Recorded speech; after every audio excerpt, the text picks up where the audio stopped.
나이가 먹을수록 해마다 시간은 속도가 붙은 듯한 나날이었다.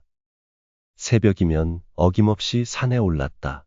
등산은 어느새 나의 일상이 되었고 정상에 올라 마시는 커피 한 잔은 그날 하루를 여는 의식 같았다. 그날도 해가 천천히 오르는 시간, 정상을 밟은 그는 보온병을 꺼내 따뜻한 커피를 한 모금 마셨다. 그때 구석 바위에 앉아있는 한 노인이 눈에 들어왔다. 처음 보는 얼굴이었다. 나는 다가가 말을 걸었다. 커피 한 잔 드시겠습니까? 노인이 천천히 돌아봤다. 깊은 주름 속에 고요한 눈빛이 있었다. 고맙소. 그날부터 나는 매일 아침에 커피를 넉넉히 준비했다. 그 노인을 다시 만날 것 같았기 때문이었다. 정상에서 그 노인을 다시 만났고 나는 커피를 나누어 주었다. 그 후로도 노인과는 자주 만났다. 말은 주로 내가 했고 그 노인은 듣는 편이었다. 어느 날인가 두 사람은 풍경을 바라보며 말없이 앉아 있었다. 바람 사이로 커피 향이 흘렀다. 잠시 후 노인이 물었다. 소원이 있습니까? 나는 생각 없이 대답했다. 글쎄요, 굳이 말하자면 젊었을 때로 돌아가고 싶다는 생각은 해요. 20대 중반쯤 세상이 내 손 안에 있을 거라 믿던 시절, 현장에서 밤낮 없이 뛰어다니던 그때로요. 노인은 고개를 끄덕였다. 그 마음 이해합니다. 그 짧은 대화 후 나는 하산했다. 어딘가 묘하게 가벼운 발걸음이었다. 집에 도착해 간단히 샤워를 하고 소파에 몸을 눕히고 그대로 잠이 들었다. 그리고 눈을 떴을 때 창문으로 들어오는 빛이 달랐다. 커튼의 무늬가 달랐고 공기의 냄새마저 달랐다. 거울을 보았다. 피부는 팽팽했고 검은 머리칼이 이마 위로 흘러내렸다. 나는 당황한 채 방 안을 둘러보았다. 책상 위엔 오래된 서류철 그리고 건설 현장 안전 점검표가 놓여 있었다. 벽에 걸린 달력은 1985년. 나는 분명히 27세의 자신으로 돌아와 있었다. 혼란스러웠다. 정말로 내가 다시 젊어진 걸까? 거울 속 27살의 얼굴은 낯설 만큼 선명했다. 시간의 주름이 사라지고 다부진 체구와 검은 머리가 돌아와 있었다. 꿈일 거라 생각하면서도 몸이 기억하고 있는 일상은 너무도 생생했다. 정신을 추스르기 위해 오토바이를 타고 회사로 향했다. 헬멧 너머로 스치는 바람조차 40년 만에 다시 느끼는 청춘의 감각처럼 낯설었다. 그런데 사거리에서 신호를 지나던 중 맞은편에서 돌진한 승용차와 가볍게 부딪혔다.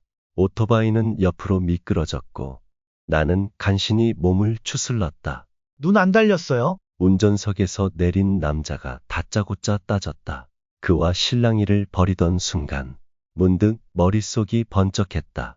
이 장면, 이 사고, 이거 예전에 겪었던 바로 그 일이잖아?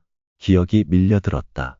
그날 교통사고 처리에 정신이 팔려 회사에 늦게 도착했고 그 사이 건설 현장에서는 끔찍한 사고가 일어났었다. A동 2층에서 낙하물 방지망을 설치하던 노동자가 떨어졌고 1층에 설치된 낙하물 방지망이 느슨하게 설치되어 있어 추락 방지망을 뚫고 그대로 땅에 부딪혀 생명을 잃었다. 나는 당시 안전관리 담당자였고 그것은 그의 경력 중 유일한 사망사고였다. 숨이 턱 막혔다. 지금이라면 막을 수 있어. 나는 급히 사고 처리를 진행하면서 근처 상점을 들렀다. 전화기 좀 빌릴 수 있을까요? 수화기를 들고 사무실로 전화를 걸었다. 팀장님, 지금 사고 때문에 바로 못 들어가는데요. A동 2층 추락 방지망 설치 작업 당장 중지시켜주세요. 특히 1층 낙하물 방지망, 그거 제대로 설치 안 됐을 겁니다. 반드시 보강하셔야 해요. 팀장은 다소 어이없다는 듯 웃으며 말했다. 그래, 알았어. 사건이나 잘 처리하고 와. 하지만 그는 안심할 수 없었다. 낙하물 설치 작업반장에게도 전화를 걸었다. 죄송한데 작업이 늦더라도 내 지시를 꼭 따라주세요. 낙하물 방지망 느슨하게 묶여 있을 겁니다. 반장님이 직접 가셔서 보강하셔야 해요. 연락을 마친 나는 사고를 빠르게 마무리하고 숨이 차도록 회사로 달려갔다. 그리고 도착했을 때 사고는 이미 발생했지만 결과는 달랐다. 2층에서 작업하던 작업자가 중심을 잃고 떨어졌으나 1층의 추락방지망이 제 역할을 하며 그를 받아냈다. 다행히도 작업자는 찰과상 몇 군데만 입고 무사했다. 야, 진짜 추락 방지망을 보강하지 않았으면 큰일 날 뻔했어. 근데 어떻게 사고가 날 줄 알고 그곳을 꼭 집어 보강하라고 연락했지. 신기하네. 나는 말없이 숨을 내쉬었다. 그날 하루는 말 그대로 숨 가쁘게 흘러갔다. 오전엔 교통사고, 점심 무렵엔 아찔했던 추락사고, 그리고 그 뒤엔 보고서와 회의, 전화 응대가 쉴 새 없이 몰아쳤다. 몸은 지쳤지만 마음은 달랐다. 바꿨다. 나는 분명히 바꿔냈다. 40년 전 그날 되돌릴 수 없었던 후회 하나를 지원했다. 해질 무렵 책상에 앉아 커피 한 잔을 마시며 나는 생각에 잠겼다. 이번엔 그녀에게 내 마음을 전하자. 기억이 뚜렷했다. 그때 나는 거래처 은행의 한 은행원에게 마음이 있었다. 매번 업무로 마주칠 때마다 그녀의 단정한 말투와 따뜻한 미소가 마음에 남았다. 차츰 그녀를 기다리게 되었고 괜히 은행에 들러 그녀의 얼굴을 확인하곤 했다. 하지만 그는 끝내 고백하지 못했다. 언제나 다음에 좀 더 친해지고 나서 라고 생각하며 미뤘다. 그리고 얼마 지나지 않아 그녀는 다른 지점으로 발령을 받아 떠났고 그렇게 아무 말도 못한 채 헤어져야 했다. 그 일은 늘 마음 한켠에 작고 아픈 흔적으로 남아 있었다. 나는 조용히 스스로에게 말했다. 이젠 다시 미루지 않겠어. 내일 점심시간을 이용해 은행에 들르기로 했다. 차 한잔 하자고 말해볼 것이다. 거절당하더라도 후회만큼은 남기지 않겠다고 마음먹었다. 창밖으로 어스름한 노을이 번졌다. 세상이 다시 주어졌다면 그것은 살아가는 방식까지도 바꾸라는 뜻일 것이다. 그 시절 내가 푹 빠졌던 것이 하나 있었다. 인터넷. 세상이 손바닥 안에 들어오는 것 같았다. 당시 사용하던 브라우저는 넷스케이프. 모뎀 소리와 함께 열리던 세계는 나에게는 매일 밤의 탐험이었다. 나는 영어를 배우기 위해 해외 게시판에 글을 읽고 세계의 다양한 사람들과 이메일을 주고받았다. 그중 한 외국인 친구가 있었다. 어느 날 그가 이런 메일을 보냈다. 지금 너무 어려운 상황이야. $50만 보내줄 수 있을까? 대신 비트코인을 보내줄게. 나중에 도움이 될 거야. 당시 나의 월급은 40만 원 정도였고 $50는 환율로 약 4만 원 정도였다. 나에게는 꽤 큰 금액이었다. 그때 인터넷에는 미국의 프로그래머 라슬로 하네츠란 청년이 1만 비트코인으로 파파존스 피자 2판을 구매하였다는 글을 접했던지라 비트코인이 돈으로는 가치가 없었다.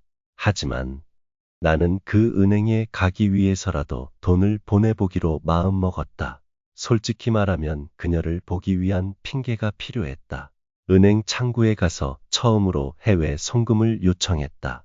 그녀는 약간 놀란 듯 했지만 친절하게 도와주었다. 그녀가 커피도 내어주었고 그날 두 사람은 처음으로 길게 대화를 나눴다. 그 기억은 어렴풋했지만 따뜻했다.